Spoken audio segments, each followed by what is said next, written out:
Bonjour et bienvenue, voici notre tour d'horizon économique, géopolitique et boursier. Nous sommes le lundi 3 juin.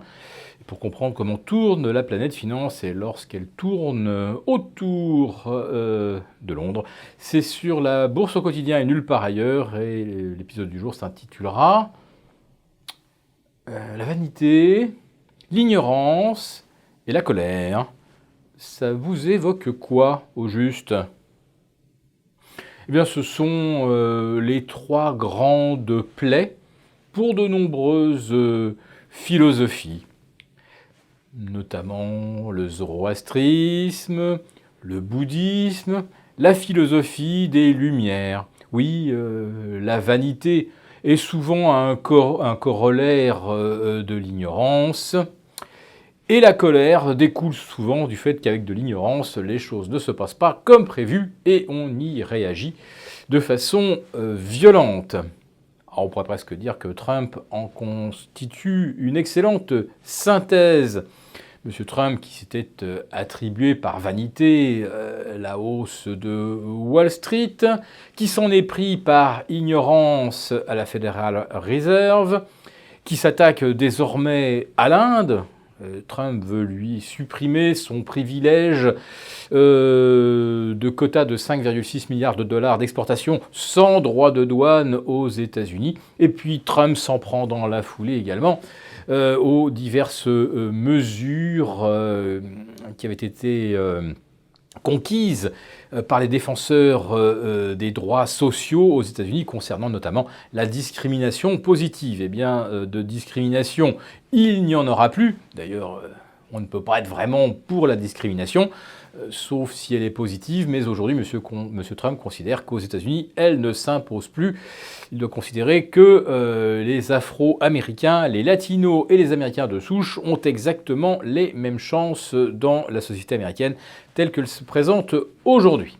Alors, puisque j'évoquais les Latinos, eh bien, le Mexique fait désormais l'objet d'un processus d'escalade des tarifs douaniers de 5% par mois, jusqu'à atteindre un maximum de 25% d'ici octobre, si jamais le Mexique n'avait pas réussi à endiguer les flots migratoires.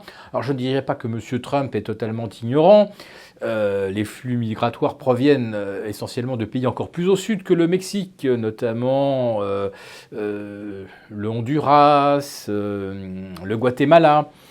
Ce sont des gens qui remontent à travers le Mexique et pour l'instant, ce n'est pas le Mexique qui met effectivement en mesure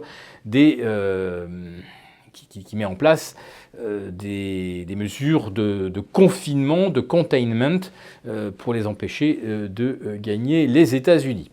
Alors, est-ce que des tarifs douaniers peuvent résoudre un problème d'immigration ? Il faut être en effet bien ignorant de la complexité de la chose pour se dire qu'on va tout résoudre avec de nouveaux droits de douane. Monsieur Trump donc véhicule sa colère et la dispense désormais sur trois fronts. Donc nous avons la Chine, nous avions le Mexique jeudi et nous avons depuis donc maintenant l'Inde. Et à l'intérieur, Monsieur Trump s'en prend donc aux acquis de ces fameux droits pour les minorités. Ça fait beaucoup, mais comme M. Trump est maintenant délivré de cette procédure, de cette enquête pour collusion avec les Russes lors des élections de 2016, eh bien maintenant, comme on dit, il peut envoyer du bois sec. Il risque également d'en envoyer de nouveau à la face de la Federal Reserve si elle ne baisse pas suffisamment rapidement ses taux. Mais les marchés ont déjà devancé ce que sera la Fed, puisque nous en sommes maintenant à 2,07 sur le rendement du 10 ans. Je vous rappelle que la fourchette officielle des taux, c'est 2,25, 2,5, et qu'on est maintenant en dessous des 2% sur les échéances à 2 et 3 ans. Autrement dit, on anticipe maintenant à 85% un mouvement sur les taux d'ici la fin de l'année, un deuxième mouvement sur les taux très rapidement, début 2020.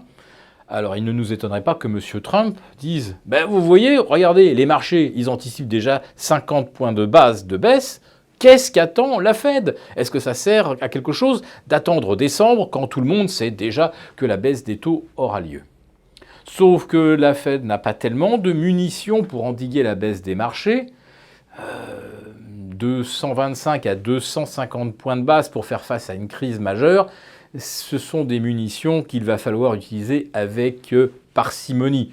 Si elle commence déjà à en balancer pour 50 points de base avant la fin de l'année, il ne lui restera pratiquement plus rien ensuite si les choses se gâtent. Et elle risque en effet de se gâter, comme on le constate, avec des indices boursiers qui enfoncent maintenant, ce lundi. Leurs principaux supports, le CAC 40, s'était accroché aux 5210 in extremis vendredi. Ça y est, ça décroche maintenant en direction des 5170, 5180.